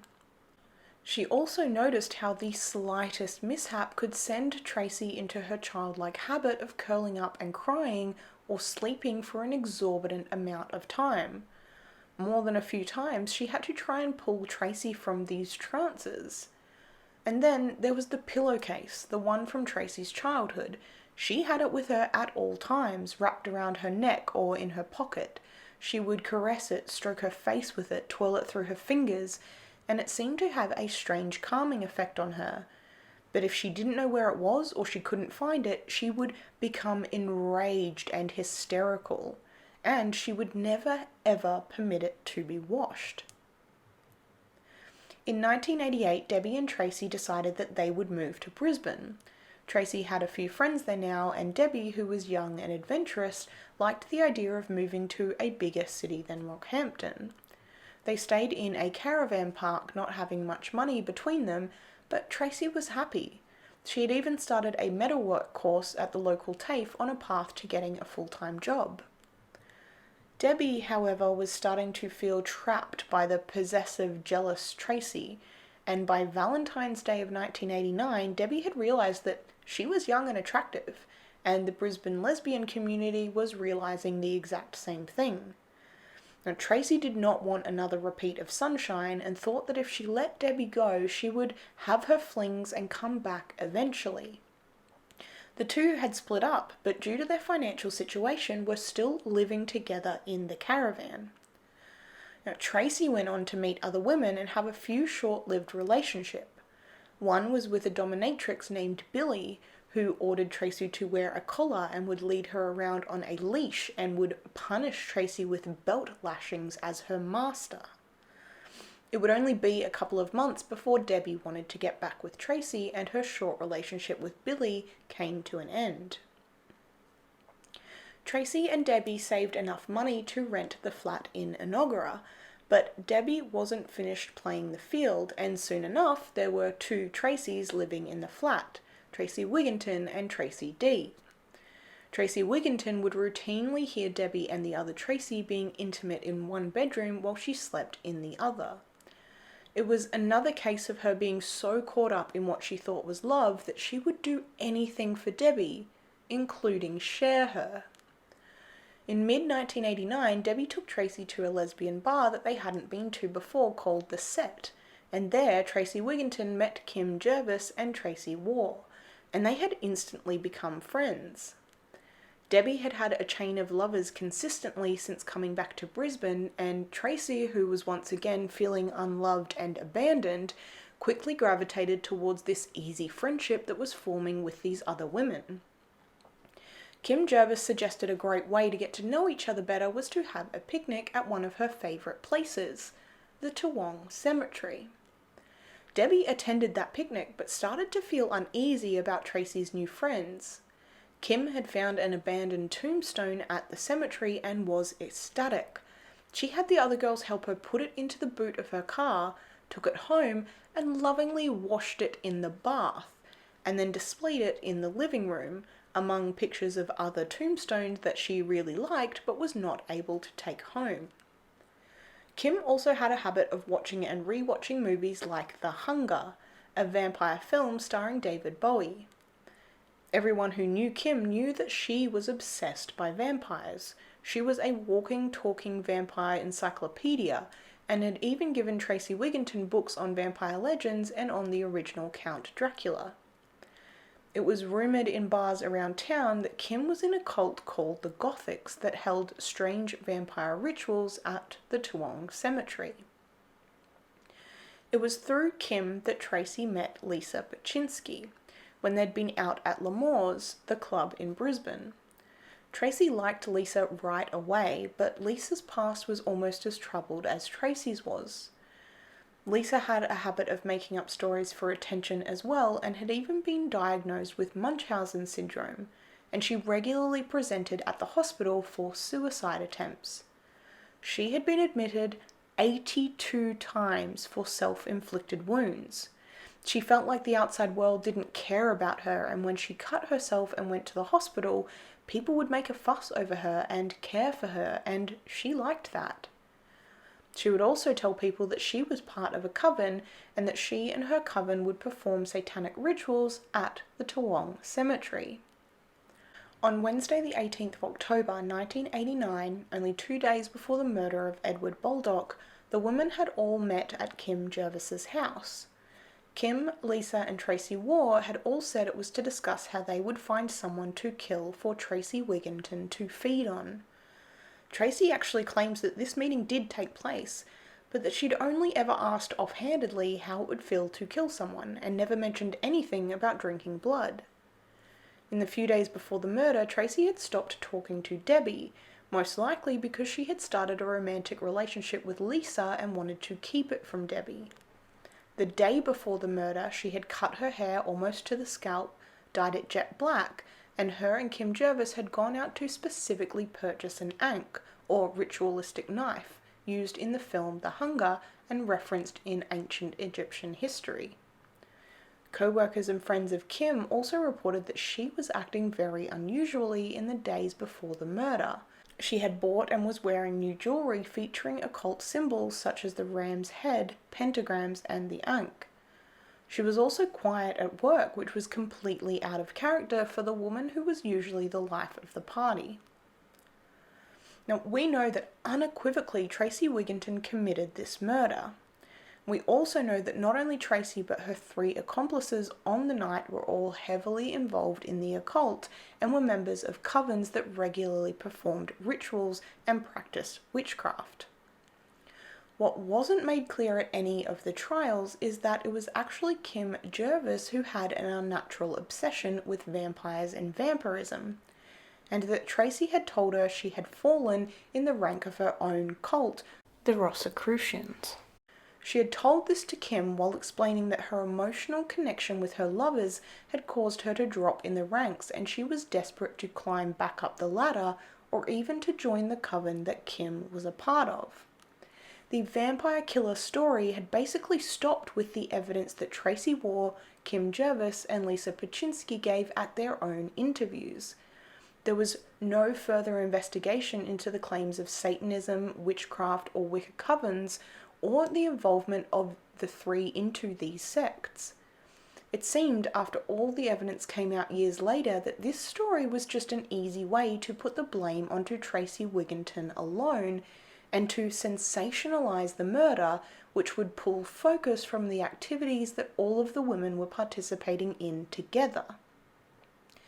Many claims were made later that it was actually Kim Jervis who had arranged this sacrificial murder of a stranger as a way to initiate Tracy into her coven and bring her into the fold of the higher ranking members. But for Tracy, ritual sacrifice wasn't new. Police had even gone to Mount Archer, where she claims to have ritually killed goats, and found evidence of this actually being true: blood and charred wooden crosses. And why had her legal and defence team claimed that she wasn't fit to stand trial? Well, that goes back to her psychiatric assessments. For months, Dr. Jim Quinn had regular sessions with Tracey before her trial. While she at first seemed like a normal young woman who had committed a terrible, gruesome and horrific murder, he began to notice changes in Tracey's attitude. She referred to herself as we and us. She would forget entire sessions that they had had together, even if it was only the day before. There were changes in her voice and behaviour depending on what they were talking about or how she was feeling. When she was shown the videotape of her own confession, she had no memory of it even ever happening. Doctors talked to her family and realised that she would regularly lose memory of particularly traumatic events, such as strangling her own cat or vandalising Dorel's house. Her mother had claimed that even as a girl, Tracey couldn't stand the sight of blood, which was strange considering the amount of carnage that was left in the wake of her murder.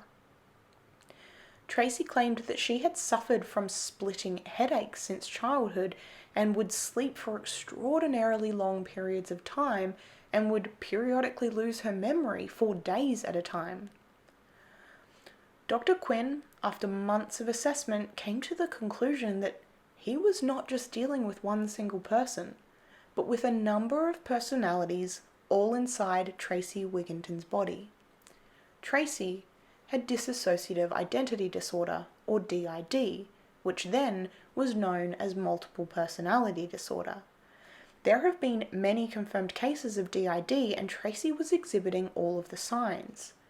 Dr. Quinn therefore decided that regression therapy and hypnotism would be used to see if he could bring out her other personas and perhaps get more information about what had happened and why.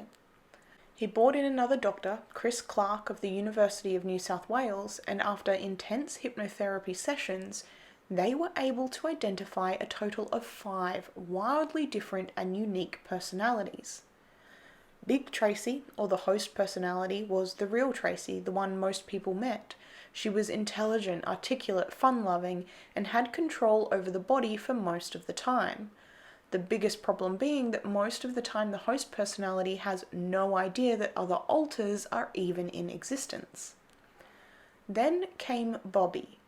Many people in Tracey's life knew Bobby, and they had all remarked on how Tracey, when she was Bobby, was almost a completely different person.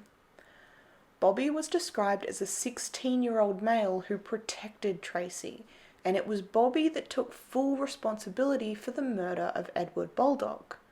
However, when doctors wanted more information from Bobby about why the murder had occurred, there was silence, and it wasn't until they delved deeper that the truth was eventually uncovered. After Bobby came Little Tracey. When Tracey Wigginton became Little Tracey, she would speak in a childlike voice. She used the vocabulary of a child and lost her articulate sentence structure that she would normally speak with. Little Tracey claimed that as a child, her paternal grandfather, George Wigginton, had routinely sexually abused her. Now, it is not known if this is actually true, but the 8-year-old personality within Tracey Wigginton would repeat this claim many times, crying as she did so. The doctors also came to learn that it was most likely Little Tracey that had actually carefully placed her Commonwealth Bank keycard into Edward Baldock's shoe that night, because she knew that what was happening was wrong, and she thought that this might lead to an arrest, and she wanted to be caught. Then came one of the strangest alters, only called Me, and later named the Observer, who seemed to be able to watch over all of the behaviour of the other personalities, but not to act or to control them, just watch, so that at least one of Tracey's personalities would have total knowledge of what was happening at all times, and it was this alter that gave the doctors a lot of information. After more intense sessions, the doctors were finally able to bring forth the 5th and most terrifying alter, called Avril. The doctors weren't able to speak with Avril, as she was the personality that would not come out, but they caught glimpses of the controlling and dark alter personality that seemed to have all of the others scared. Bobby would shut down, apparently at the request of Avril, if the doctors tried to talk about the reasons behind the murder or at any mention of the occult. It is significant, though, that this dark, domineering alter was called Avril after Tracy's own grandmother, who, according to everyone that knew her, even Tracy, controlled and manipulated everyone she met and knew. It was the doctor's opinion that Avril had actually been the one to commit the murder, even though Bobby would always say that it was him. It was clear that Tracy had suffered severe trauma in her childhood: abandonment, rejection, the continual threat of violence that she watched being inflicted on her own sister Michelle, and the overbearing influence of her adoptive mother Avril, who introduced her and indoctrinated her into the occult and into Satanism. This had caused Tracy's mind to retreat and create different personas to work through life. It also explained her headaches, the trances she seemed to go into, the childlike dependence on her old tattered pillowcase, and the complete change of person that seemed to happen depending on who she was with and what she was doing.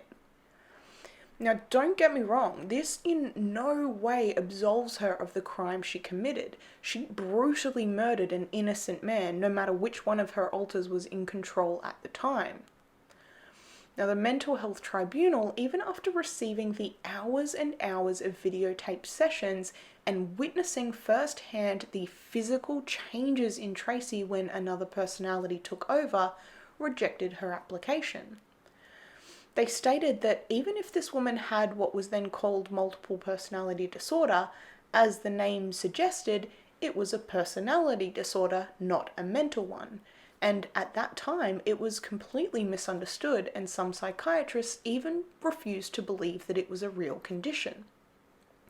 Even though Dr. Quinn had performed control tests in which Tracy was hooked up to an EKG, and it showed brainwave and internal changes when the other alters came out, the application was rejected. If they had approved her application, Tracy still would have been incarcerated, but she would have been kept in a mental health facility and would have had the treatment that may have helped her piece her life and her mind together. But in the end, she was sent to a maximum security prison, where the other prisoners called her Drac. Those working in the kitchens would, as a joke, serve her meat raw instead of cooking it, and others would do things like throw used tampons into her cell, telling her it was a snack. Tracy Wigginton had categorically denied ever being a vampire. And the one other interesting point that should be kept in mind is that the night of the murder started late on the 20th of October, the murder itself actually occurred in the early morning hours of the 21st. While this may not seem like a significant date, it actually was.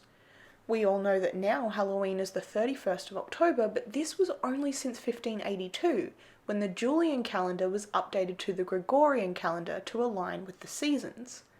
The new calendar pushed the date of Halloween back by 10 days. Many Wiccan and pagan sects still observe the original Halloween on the 21st of October. It's believed that the murder of Edward Baldock was never committed to satisfy Tracey Wigginton's vampire thirst for blood, but as a ritual sacrifice, intended to initiate her into the coven that Kim Jervis was a part of, and many believe it was actually Kim that was to commit the murder with Tracy, which is why Tracy had rushed back to the car that night to get Kim to show her that it had been completed. Kim Jervis, Tracy Waugh, and Lisa Pachinski separated themselves from the real motive of this murder by claiming that Tracy fed on blood and that this was the work of a real-life vampire. But as I said in the beginning, it seems that the truth was far stranger than fiction. The saddest part about this case is that with the sensational vampire stories and the even stranger factual background, Edward Baldock seemed to be forgotten. Most reports even now skip over the part about Baldock himself and really only cover the women, and in particular Tracey Wigginton, who committed this crime. Edward Baldock was a loving father and grandfather. He loved his job, and he loved the beach. His daughter, also actually named Tracy, remembers him being a playful and adventurous man whose wife was always warning him that he was bound to hurt himself playing with the kids all the time. He loved playing darts, and he was good at it, and he loved his weekly family pizza nights that were a tradition in the Baldock family. It was his favourite food, even though sometimes the family got sick of eating it every single week.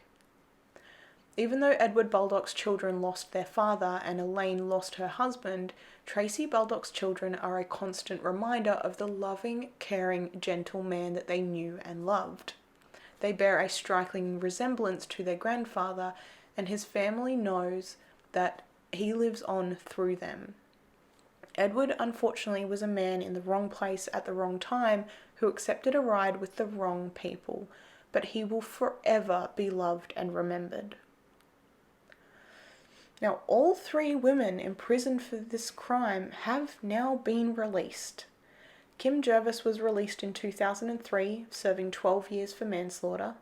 Lisa Pachynski was released in 2008 after serving 17 years, and Tracy Wigginton served a total of 22 years before being released on the 11th of January 2012. Tracy Wigginton currently has more parole conditions than any other released prisoner in Australian history. Now, just as a side note, most news reports and media stories, if you want to look this up, are the headlines, "The Lesbian Vampire Killer." I used it once because it was a headline, but I actively avoided using that throughout because her sexual orientation really doesn't have anything to do with anything. But if you're planning to do your own research, that's what the media outlets chose to label her as. But guys, that's it. That is the case of Tracy Wigginton, who for almost 30 years has been known as the Vampire Killer, but who deep down harboured something far more dark and sinister and had 5 different people living inside her head. So thank you so much for watching. I hope to see you guys on the next episode, but until then, be good, be safe, and don't murder anyone. Bye!